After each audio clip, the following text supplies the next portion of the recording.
The views and opinions expressed in this program are not necessarily those of Union Broadcasting Inc., ESPN 1510, or its employees. The host is solely responsible for the on-air content.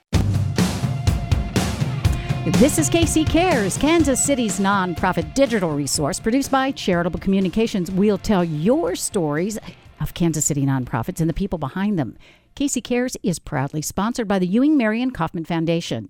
We have a power-packed show today. We're starting off with a really cool place that everyone should go check out if they haven't been there yet. It's a store called Unique Finds. It's in downtown Overland Park. Now, you might say, what does that have to do with nonprofits? We're going to talk about it. And it's such an interesting story. And we're so fortunate to have Robert Southard, who is the owner, here to tell us all the inside scoop. Welcome to KC Cares. Thank you very much. So glad to be here. Well, so I was shopping, which my husband would want to deter me from, but I was out shopping. And I walked in to your store. And, of course, it has wonderful stuff, but it's stuff with a purpose. Tell us a little bit about Unique Finds. And I want to dive in and how did it start? Okay. I'm Bob Southard. I'm the owner. And Unique Finds is at 7942 Santa Fe, right downtown, right across from 10,000 Villages, just down the street from the clock tower where Community is. If you want a little cup of tea, we're next to the Peanut, if any of those ring a bell. One of the exciting parts is downtown Overland Park has been designated as a fair trade district or community now. I did not know that. It's the second in Kansas. Lawrence was first. And our little strip there, it means the stores are trying to think fair trade, and the schools are working on it too, and all different ways. There's a lot to getting approved as a fair trade community. So that's pretty exciting right there. The store is been there it's been there 1 year, but it used to be right next to Homer's Coffee House. It is full of products that are very special, fair trade products, Christian mission products, and products from deep poverty, as well as about 40 local artists. And so it's even more exciting. We share space with Razzleberry, which helps us with expenses, so that more money can go to the right places, to good causes. Let's jump back. Okay. Because there's a story behind the store. Okay. Share with us your background, and then let's go with, why did you open a store? Okay. Well, I worked at Prairie Baptist Church in Prairie Village as the youth minister, and I talked to youth and took them on mission trips and taught them about poverty. And I thought, upper middle kids, it's good for them to know all about poverty and they can help the world. Well, that seemed good, but then I decided to go to the inner city, and I became a pastor in the inner city, and it became clearer and clearer to me that more action was needed than talk.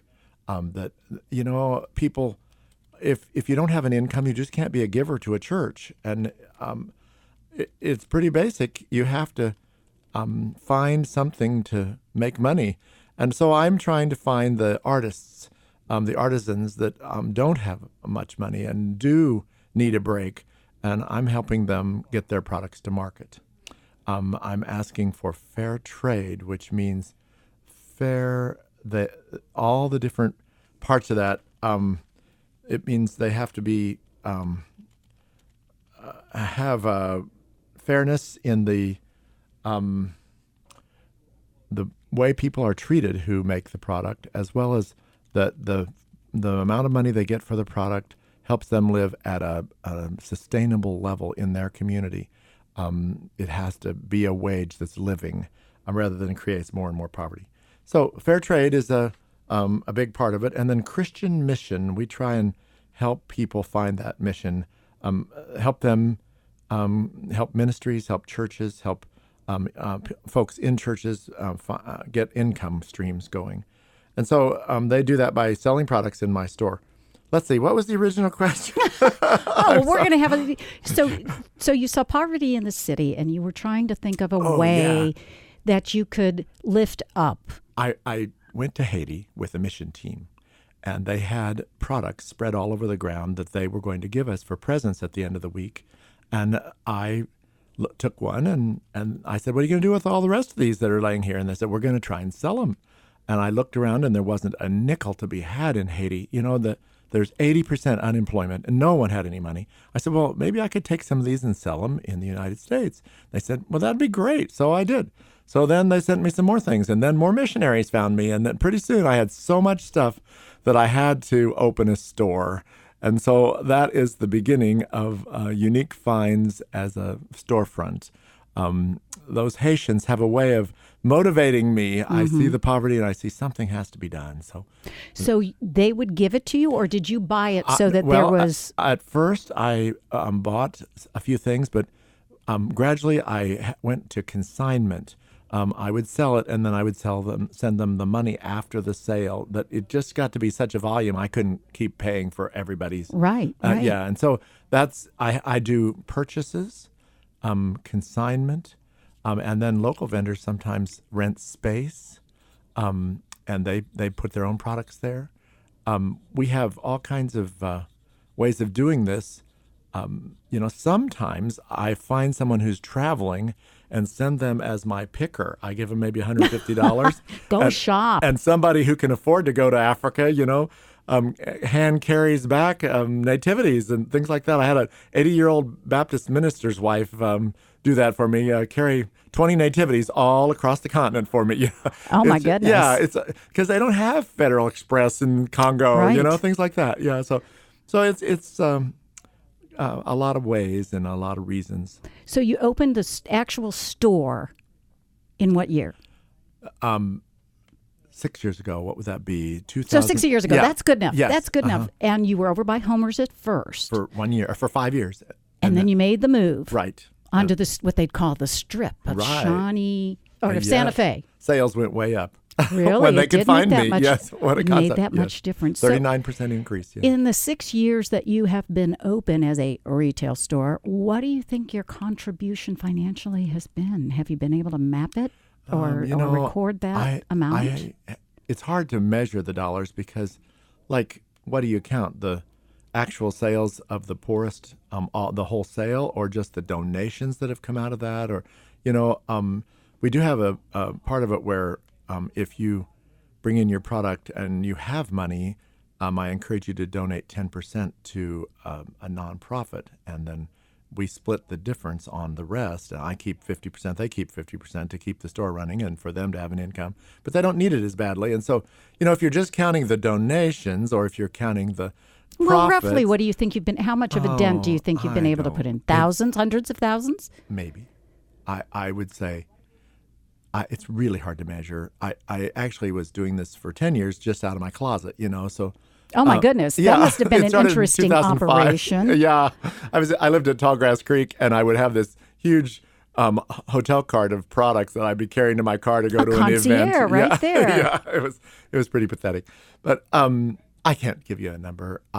It's gone well, though, and pretty high. I wouldn't say it's 1 million, but I would say it's hundreds of thousands. That's amazing. So as you've created a store, is this something you ever thought you would do? I'm going to open a store. I'm a salesman, and I was a pastor for 40 years, and I always thought I was a salesman for Jesus, But now I think I'm a salesman for economic development and Christian support, financial support. And so it's not something I expected to do in the beginning, but I did see I had some of the gifts and skills to do this kind of work. Maybe, 20 years ago, I saw it coming a little bit.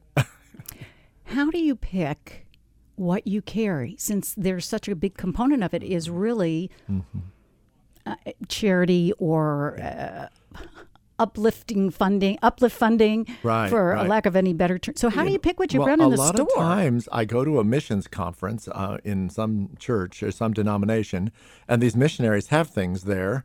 And at the end, I go up and say, well, I could buy those from you and take them to my shop and sell them. They don't want to take them back to their country, And so that's one source, and that's one way I pick. I just pick out the things I think are going to sell in the United States. It's really hard to pick because you get in another country and you get swept up with their culture, and pretty soon you think, oh, I'll help them. I'll take this. And you bring it back and you look at your decor in your living room and you think, what was I thinking? This looks horrible. And so you have to be careful to pick things that will sell and be glad the purchaser is glad they got them. So there are a lot of ways. There are fair trade companies, and I order from some of their catalogs. They've already organized and they've already refined the products to make them sellable in the United States. So that's one way. Then I sometimes I just take one and I know it's not going to sell well, but I just know this person needs the money, and so I say for every product there is a buyer. It's just when and how much, So sometimes you have to wait a while for the right buyer to come in to really say that's for me, But it works better when I know right off. Oh, this is awesome. These are hot items. Yeah, these will sell well. So what are those hot items? I mean, you've been doing this for 6 years, so you probably have a sense of what will sell. Jewelry is very good. You can carry it across the world easily in a suitcase, Right. But also all kinds of jewelry that there are many beautiful pieces that are from other countries, and people are excited to wear them. Even it looks African, but that's exciting with some wardrobes, as well as just you can tell simple beauty is worldwide, and everybody can appreciate it. Also, purses I find are pretty good. That's interesting. Even an ethnic purse. Lots of people want some variety. They want something unique. There you go. But also they want something that they know that the maker was treated right. If you go to some stores and you see a plastic bucket made in China and it's $2. How do they get anything from China shipping wise for $2? And somebody's been abused here. I say if you know the maker, that's the question. If you buy something and you have no idea where it's made or how they were treated, that's not good. That's not good shopping. Know the people. Well, it's maybe not shopping with a purpose. Yeah. Well, and economically, if you're abusing people every time you buy something and don't know it, that's important to know. In Bangladesh, where the 9-story building collapsed, it's because nobody cared how they were treated. That sort of thing. Well, my husband would say I abuse Andrew Jackson and Alexander Hamilton and George Washington in terms of spending the money. So now I can say they went for a good cause. That's right. So on your website, which is uniquefindsgifts.com, yes, there's an area that even talks about some of these organizations that you support. I wondered, are most of your connections local, or has it been through your travels? It's mostly through churches and some travel. And then local people are doing artwork here, and they're glad to come in, and we sell a lot of that. But also they've traveled, or they know people, or they have relationships. It's networks of relationships is really what it is. And so I invite people to come into the store, get acquainted, look around, get ideas, talk to your friends who need to sell something and help them get started. Are you open to anyone approaching you here? Maybe our Absolutely. Listeners are either artisans themselves that are doing mission. So how would they connect with you? They walk in the store, 7942 Santa Fe, downtown Overland Park.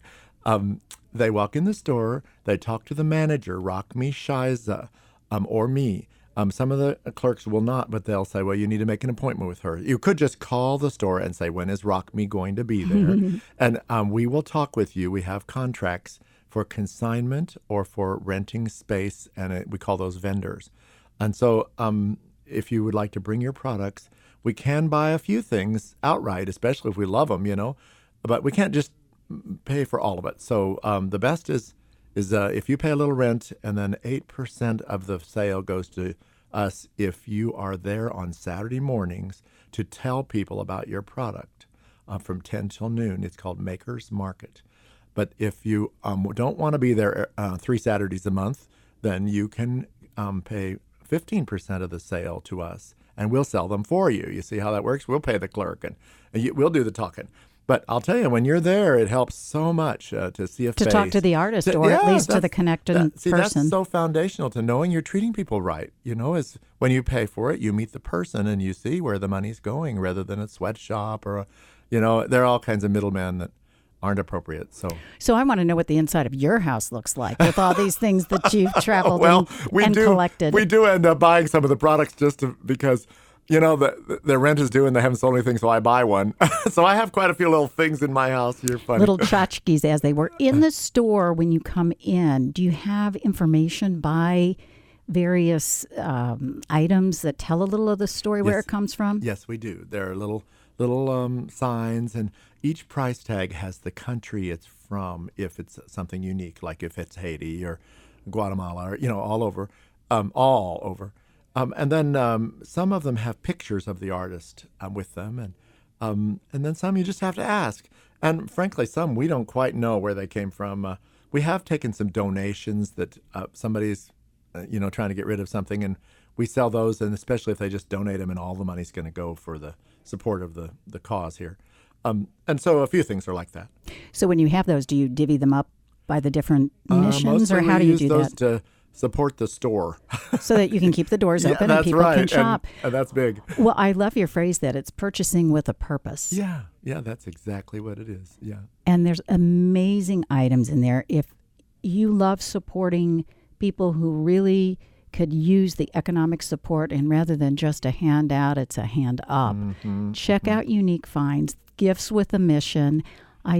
We think what you're doing is just really an incredible thing. It's a retail store, but it's helping people be uplifted. Yes. Thank you for coming. Well, thank you for having me. This is about doing justice, loving mercy, walking humbly, shopping carefully. I'll add on to that. Thanks so much. So go see Robert. Okay.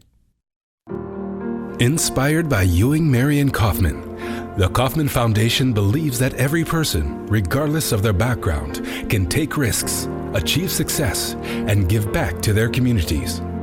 We work together with our Kansas City community and beyond through investments in education and entrepreneurship that create uncommon solutions. By listening first to the communities we serve, we seek to understand the problems and dream big with people to build innovative programs that deliver results. Ewing Kaufman worked hard to make Kansas City a major league city. We strive to continue that legacy today, challenging ourselves and our community to take calculated risks, solve problems, and help empower people to shape their future. Learn more at Kaufman.org.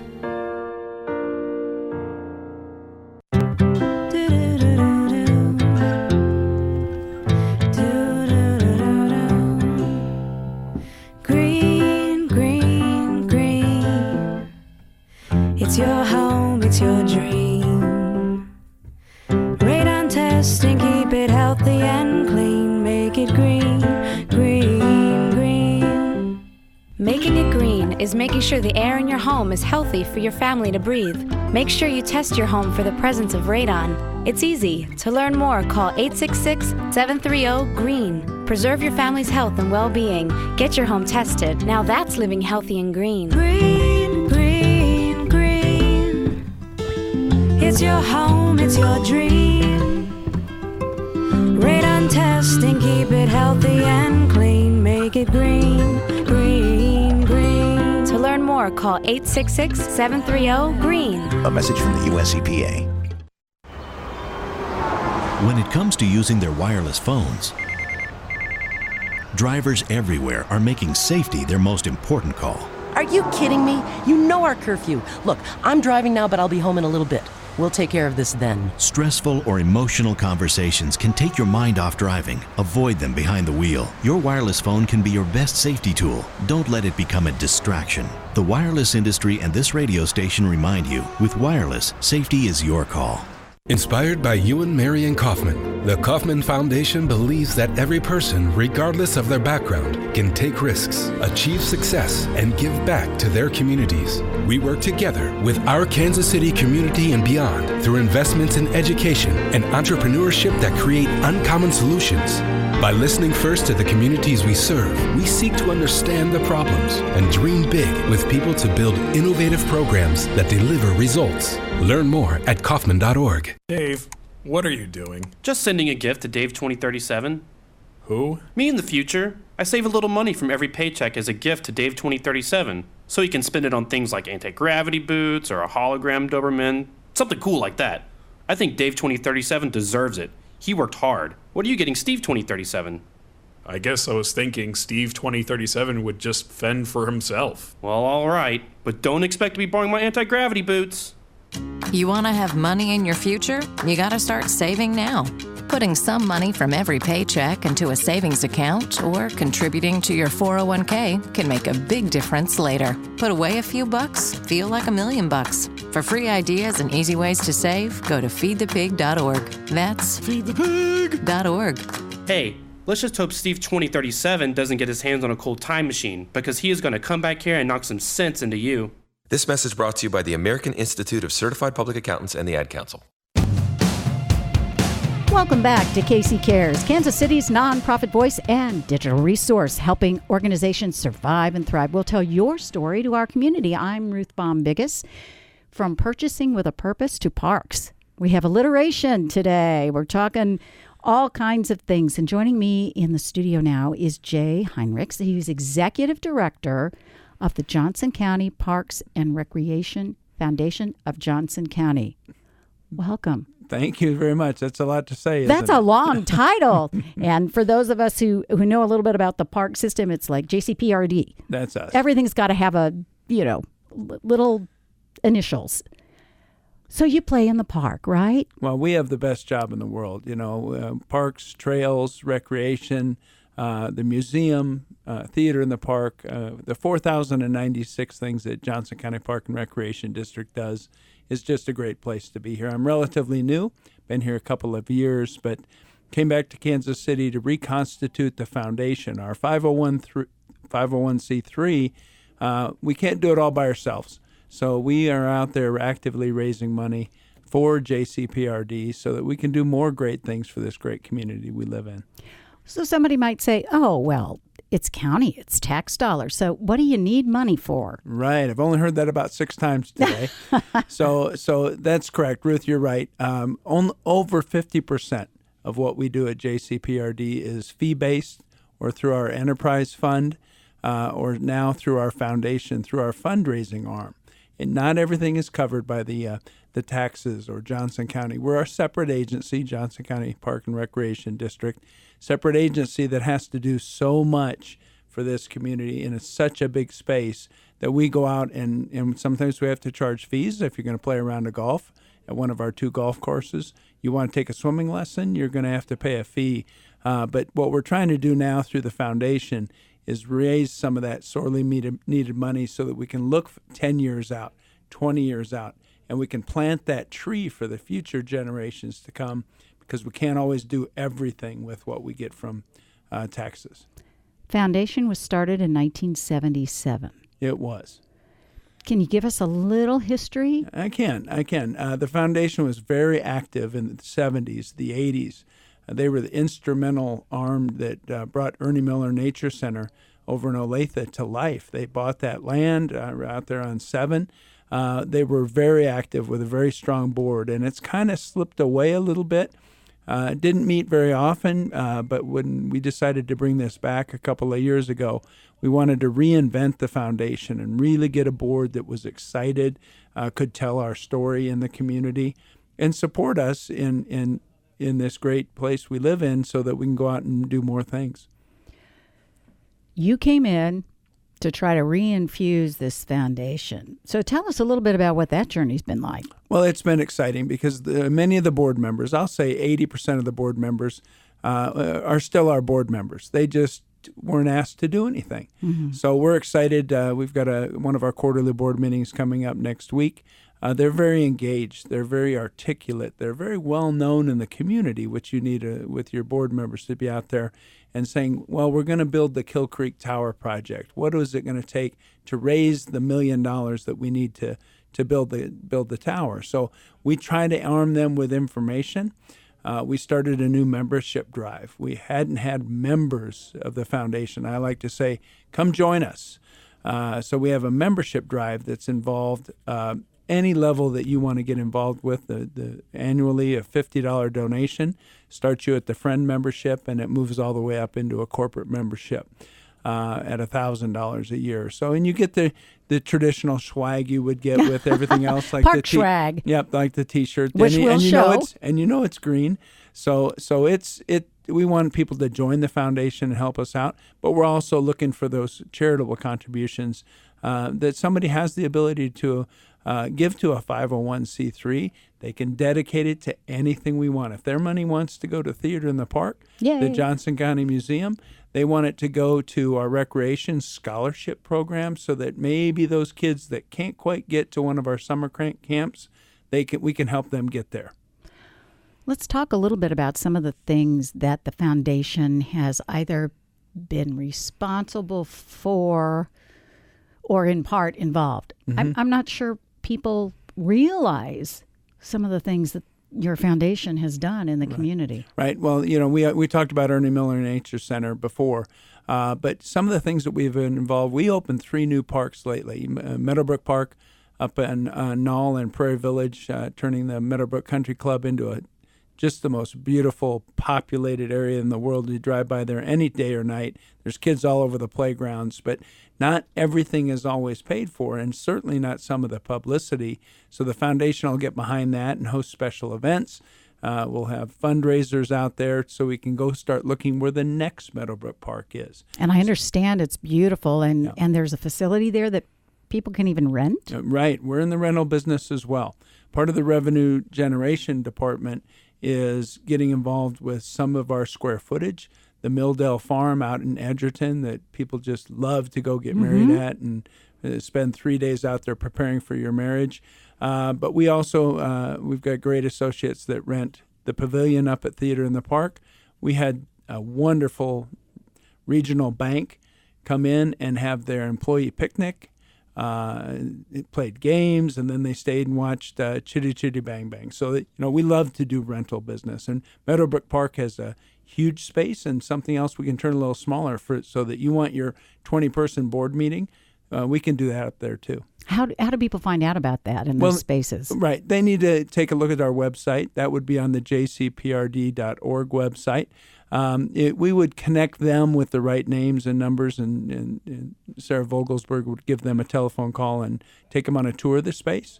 But everything starts on the website nowadays, or certainly they can give our telephone numbers a call, and we'll be happy to help them from there. How much of that revenue do you get to keep versus, amortize over the cost to run a facility? Right. Well, you obviously got to pay for the cost. So you've got to, most of it goes into the staff that you'll want to have to have make an sure event. you have a first-class event. But otherwise, it goes directly into the department it's helping. If you rent Meadowbrook Park, it stays at Meadowbrook Park. You rent the pavilion at Theater in the Park, Theater in the Park gets that sort rather of than it revenue. coming into a big pool. We are against the black hole of money. That's something I've dealt with throughout my career, and I just don't think that works. People want to know where their money's going. That's the second question I get, other than I thought you were the government, you have everything you need. Right. You've achieved a lot. For example, JCPRD has earned a gold medal in 2017 at the National Recreation and Parks Association. Great achievement. You've got Parks and Development, the Arts and Heritage Center. Part of the foundation funded that facility? We did. We actually loaned JCPRD some money so that we could finish the Kidscape downstairs in the museum, which is 35,000 kids a year were there the first year and the second year. Sometimes, again, the resources aren't always there. The museum has paid that money back to the foundation 2 years in advance. It was amazing how fast that they could pay that back. But some of our philanthropic efforts need to go to things that we don't really see right now. Land acquisition. Maybe we don't quite see everything that's going on way out at Kill Creek on K10, but someday that's not going to be way out there. Our executive director, Jill Geller with JCPRD, likes to tell the story about when JCPRD was started in 1955. And they bought some land at this place called Shawnee Mission Park. And everybody said, why would anybody drive way out there? And now we're it seems like the middle of the county as people go up and down 435. The gold medal was a huge achievement. It's our second gold medal. In the mid-'90s, we were given the first gold medal. But that is saying you are the best parks and recreation district in the country. And we're at the top level, populations of 400,000 plus. So we're dealing with everybody. The only bad news with getting a gold medal is you can't apply for it again for 5 more years. So let's put that off. And let's put that in perspective, though. There's a reason Yeah. that you're not getting it, and that's because you cannot We will wait apply our turn, for it and again. then we'll apply again. So we're excited about things. Well, since you're out there raising money, and that's a common thing, of course, in the nonprofit community, how do you answer the questions about, we've talked about, we thought tax dollars pay for it, but the need for green space, for parks, for towers. Right. Well, in our community, we tell a story about enhancing what you have now. We have great school districts. We have above average infrastructure.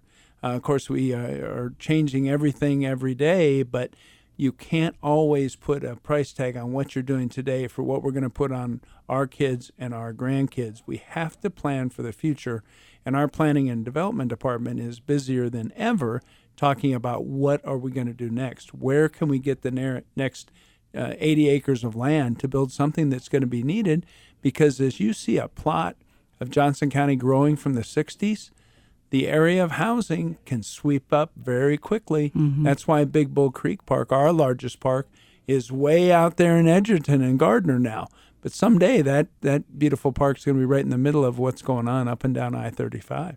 So how do I answer the question? I like to tell a story. I said one of our bylines is, what can we do for fun? What do you do for fun? How can we help you?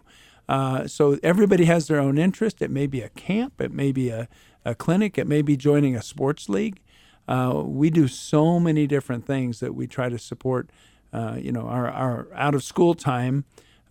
We just picked up 36 new schools in the Olathe School District this fall that we'll be hosting out-of-school time before and after school for kids in elementary and middle school. So there's always an interest, and once we sit down with someone, engage what they would like to do with their philanthropic dollars, we can usually find something that matches their needs.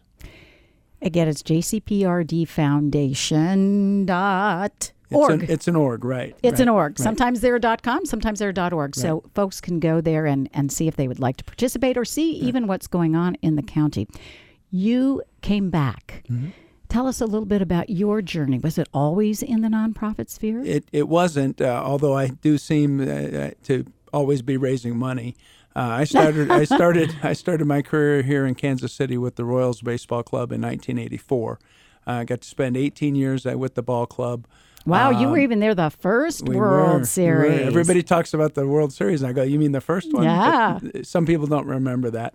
And then when the club was sold, I started a new career in athletic administration right next door over at the University of Kansas, and spent 12 years as the athletic director at the University of Northern Colorado in Greeley, Colorado. Oh, beautiful spot to have to be. It is, and we were moving from Division II to Division I, so we had to raise a lot of money, not only for facilities, but also the scholarships, paying for their young kids to come up and get a higher education. So I'm excited about being back in Kansas City. My wife and I love it in Kansas City. We just think it's the best place in the world. So it's an exciting time for my career to rebuild something. I've always done a lot of bricks and mortar building, a lot of enhancements to athletic facilities, but building something that's sustainable that will go on forever is part of why I wanted to come back and help JCPRD out. How lucky for the foundation. You guys just opened an exciting playground. We did. Tell us a little bit about this accessible playground. And we did. We opened our second all-inclusive playground out at Shawnee Mission Park, down the hill and to the left from the main entrance for those of you who are going out there. It matches up with the inclusive playground that we put at Stillwell Community Park out on 209th Street. And we had the ribbon cutting just 2 Saturdays ago. 700 people came to this ribbon cutting, and I saw kids from ages 1 to 100 playing on these apparatus that, quite honestly, I've never quite seen how this works before, but there are no limits.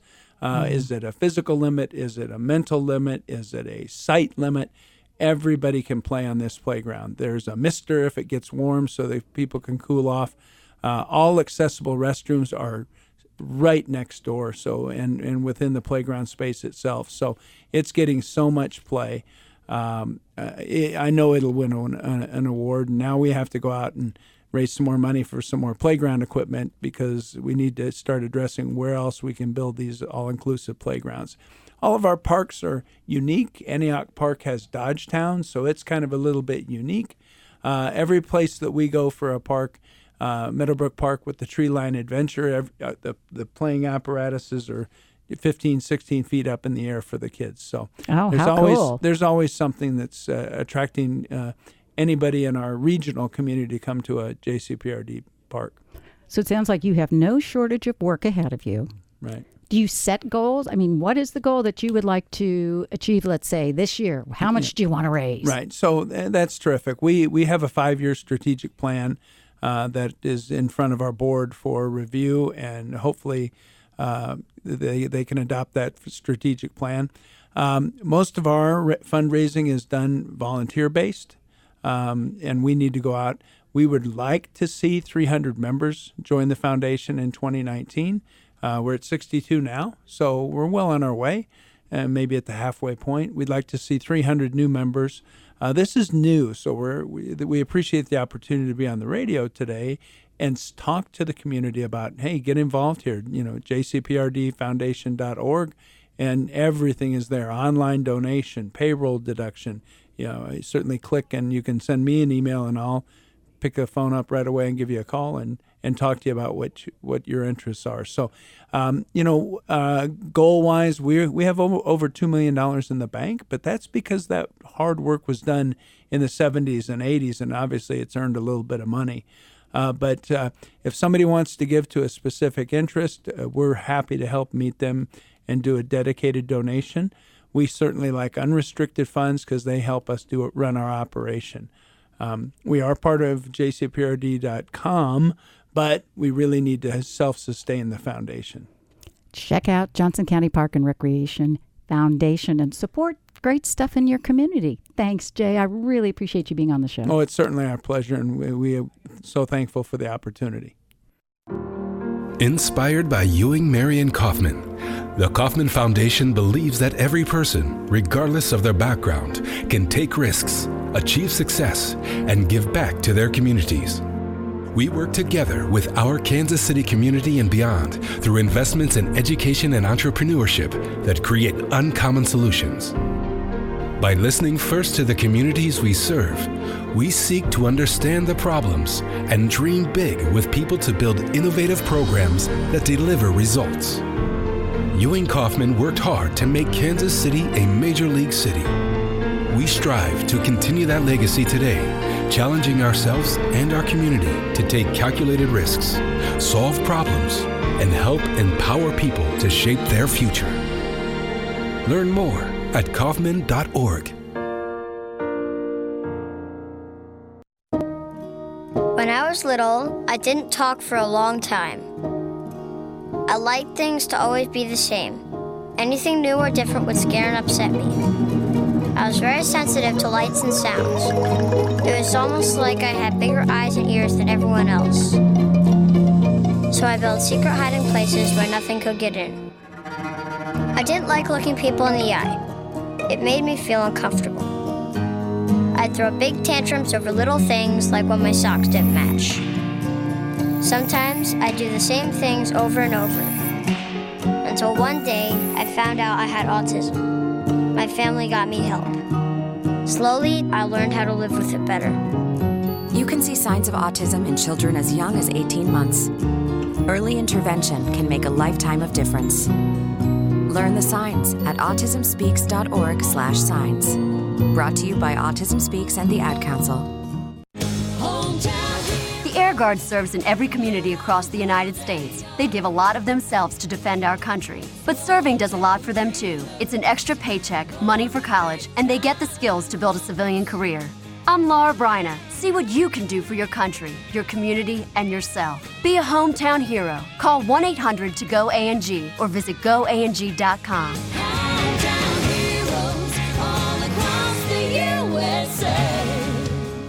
You're not wired to have a response to this sound. you're neutral to it. You hear it every time you finish a meal and never feel anything. But if we were able to associate this sound with a new stimulus, save the food, we've achieved pulling a natural response from you. Save the food. Why are we doing this, you may ask?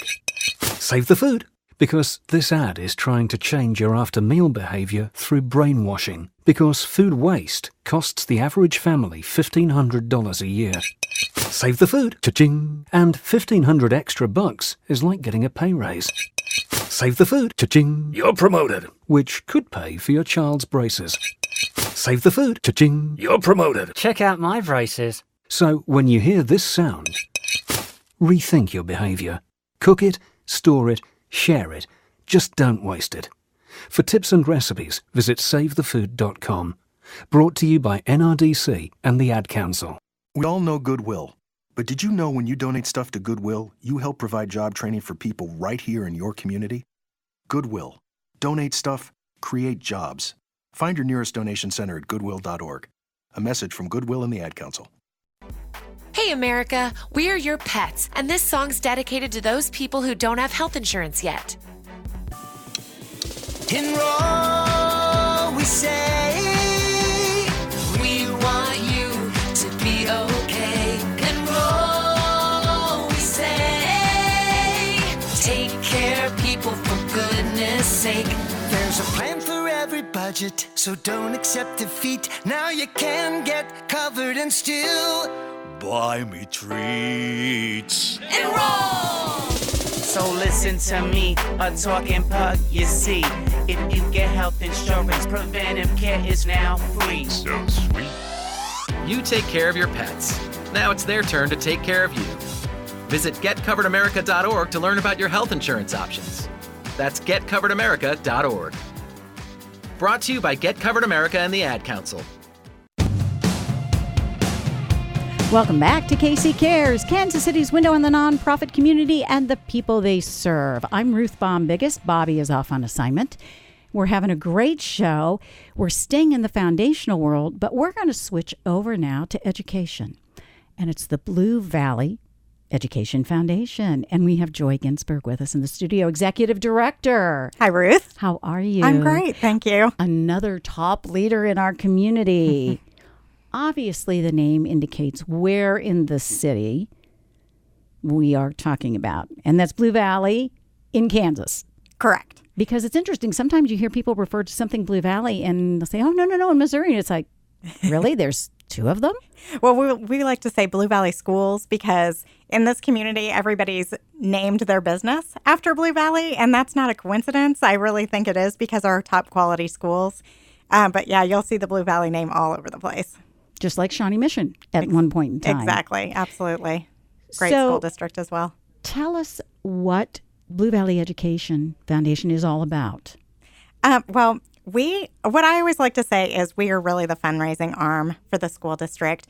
We raise private dollars to fund over and beyond what the state funds for the schools. So we do all kinds of things. We fund teacher grants. We really encourage our teachers to be innovative and creative and implement new and different things in their schools without them having to spend their own money. We also give new teachers grants to help them create a great classroom experience for their students.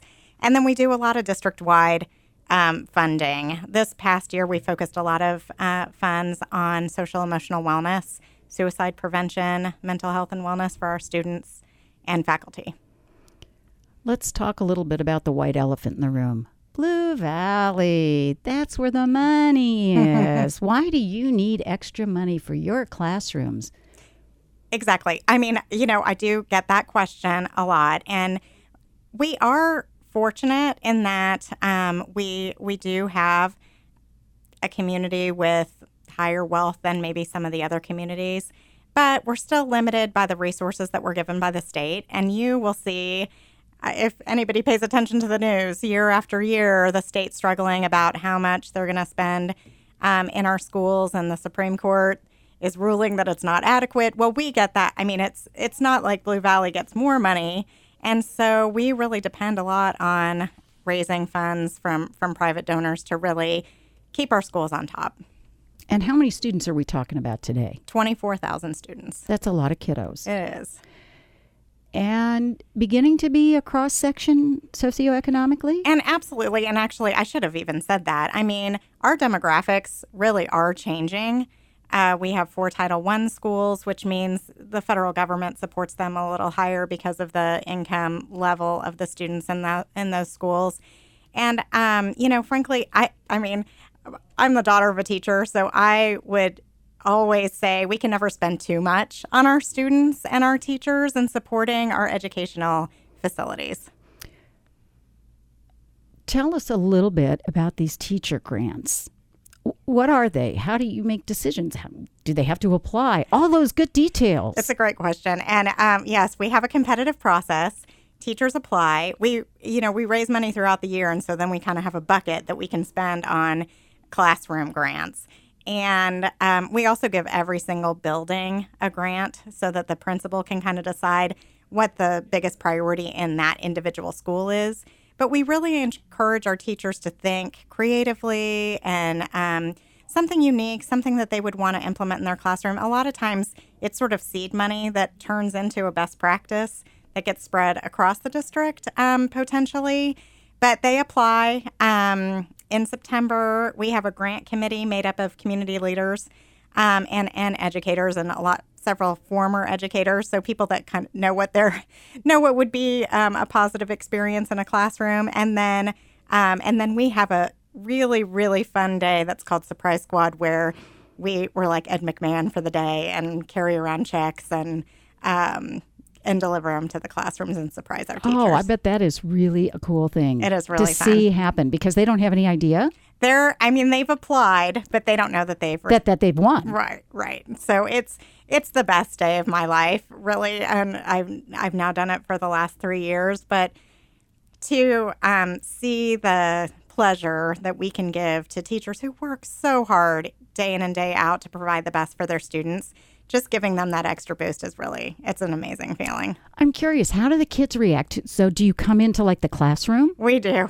Sometimes it depends on the school. Sometimes the schools will plan big assemblies so that every single student in the school can see us award the teachers that receive the grants, or we go into the classrooms and the kids are super surprised. They're so excited. They're so proud of their teachers. And then really, we come back and visit once we see the grants are implemented. And just to see the direct impact that we're making in the classrooms is really awesome. So you have like a really happy job. I do. I'm so lucky. But fundraising is a component of it. It is. So how do you go about that? Again, being in a area that has been considered more affluent. Well, it is a great question. And a lot of people don't like to fundraise. So, I mean, and really when anybody asks me. Yes, I've raised my hand here. What my job is, I really do say I'm a fundraiser. And that really is my primary responsibility. So we have 3 signature events that we raise money. Ticket sales and sponsorships and auctions and everything that you could think of that a nonprofit does.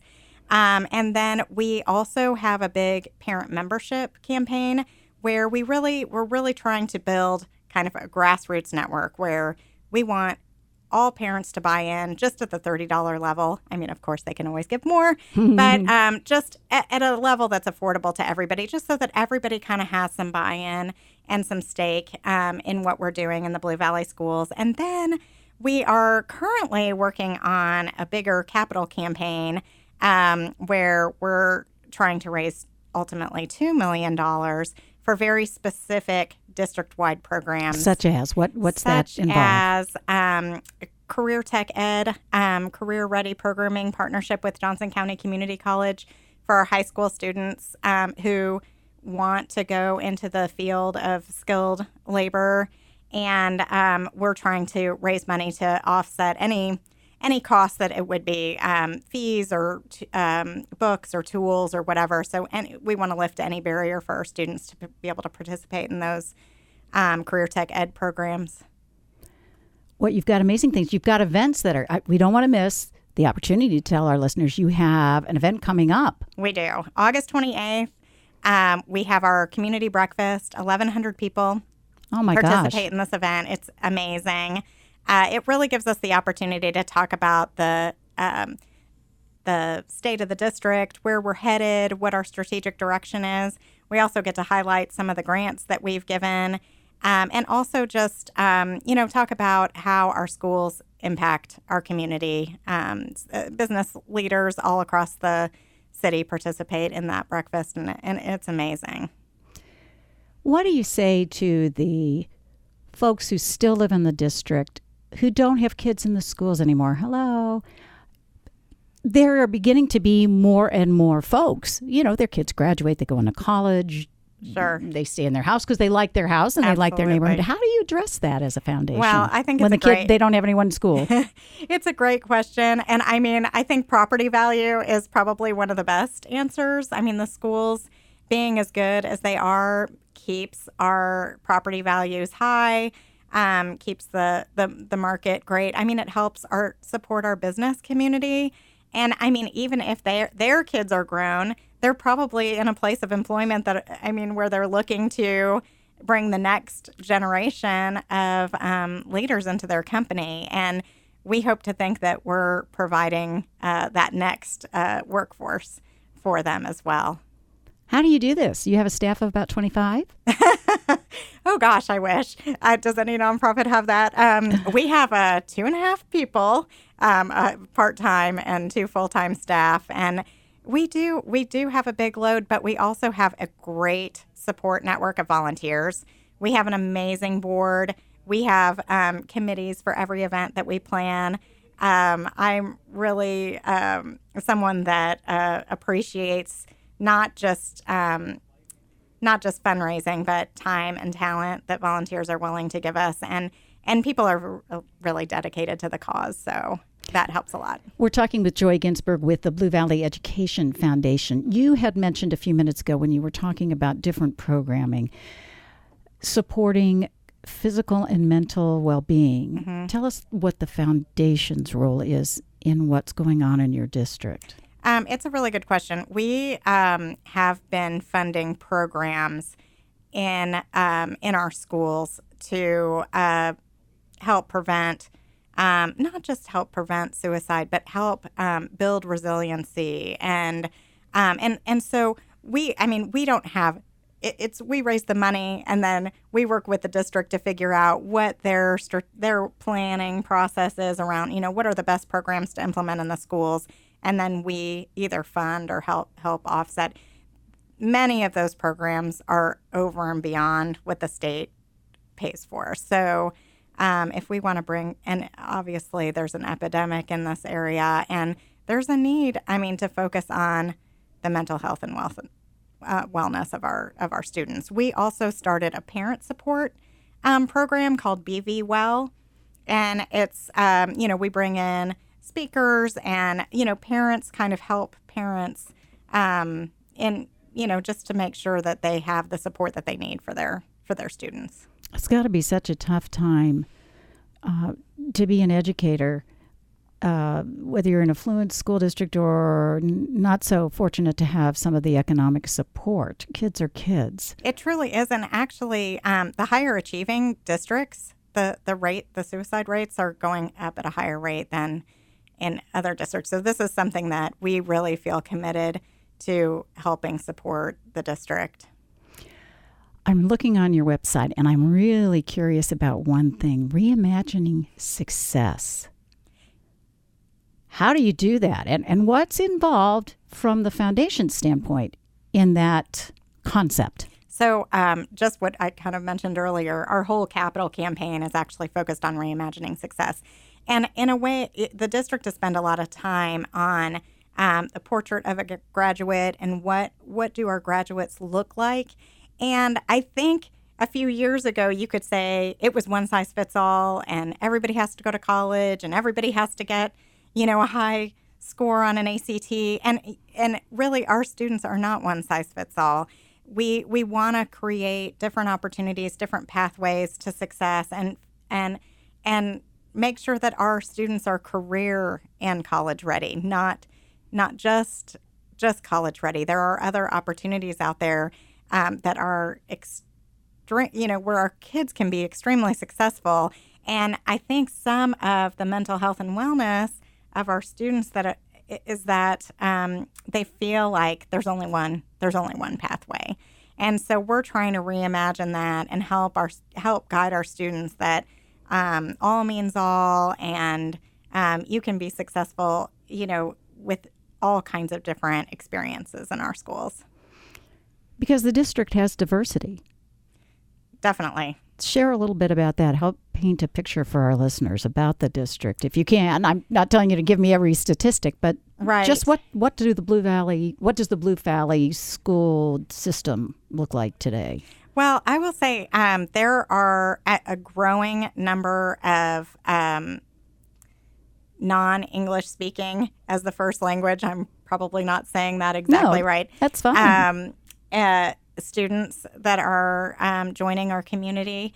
And so, that is definitely unique for us, and something that actually we've really focused on world language. But there are some schools where native languages are up to 40 different native languages in one school. Wow. So there is a lot of diversity, and just coming from different cultures, and something that we've been working on in the foundation. One of our other events called Night of Lights is a community-wide event. And this year we partnered with the Multicultural Festival. And it was so great to see the communities all come together and kind of showcase all the different cultures that are represented in Blue Valley. And there are many. Night of Lights, tell us about that. Well, Night of Lights is a spring event. We do it in April. It's community-wide. It's nice because, all schools are invited, everybody in the community, really. You don't even have to have students. Food trucks, fireworks, music, art, everything that you can imagine in a community festival, family-friendly activities. And really, we come together to celebrate how great Blue Valley schools are. We call it Night of Lights because we shine a light on all the wonderful things happening in our community and our schools. So is the diversity component part of that? It is. Yeah, actually, we had this past year we partnered with the Multicultural Festival, and they had performers on our stages, a lot of cultural dance and activities. They had booths where people could interact and talk about the different countries that were represented in our community. So the Blue Valley Education Foundation is busy. Check them out. If you are in that district, you're interested in that district, go to their website, funbv.org, and you can learn all about the great things that Joy and her team are trying to do in the community where a lot of people live. Thanks for being on the show. Thank you so much, Ruth. I appreciate the opportunity. And thanks for what you do. You bet. Thank you for listening to Casey Cares, Kansas City's nonprofit digital resource, produced by Charitable Communications, a 501c3 nonprofit organization. Casey Cares is generously underwritten by the Ewing Marion Kaufman Foundation. Casey Cares podcasts are available on CaseyCaresOnline.org. If you'd like to be a guest on Casey Cares or Underwriting Opportunities, check out our website. You can spread the love and find us on Facebook, Instagram, and Twitter at Casey Cares Online. Thank you for listening to Casey Cares on ESPN 1510 AM and 94.5 FM. Go out and show Casey that you care.